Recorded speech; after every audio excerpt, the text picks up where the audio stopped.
আজকে আমরা চলে এসেছি ফুলের দেশে। হ্যাঁ, ঠিকই ভাবছেন, খিরাইতে। খিরাই স্টেশন থেকে হাঁটা পথে 15 মিনিট বা মারুতিতে 10 মিনিট সময় লাগে এই ফুলের মিলন খেতে আসতে। আমরা একটা মারুতি নিয়েছিলাম। মারুতি চালকের সঙ্গে কথা হচ্ছিল। মারুতি চালক বড় আক্ষেপ করে বলছিল, খিরাইয়ের প্রাকৃতিক সৌন্দর্য কিন্তু ক্রমশ কমছে, কারণ প্রচুর মানুষের আনাগোনা বেড়েছে। ফুলের জমিতে রেস্তোরাঁ বসেছে, মেলা বসেছে, ফুল চাষের পরিসর কমছে।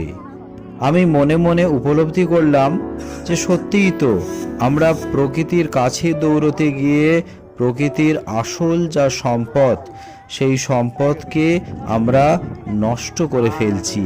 আমরা প্রকৃতির মাঝখানে আমাদের মানুষের হস্তক্ষেপ করে কৃত্রিমতাকে আমরা টেনে আনছি।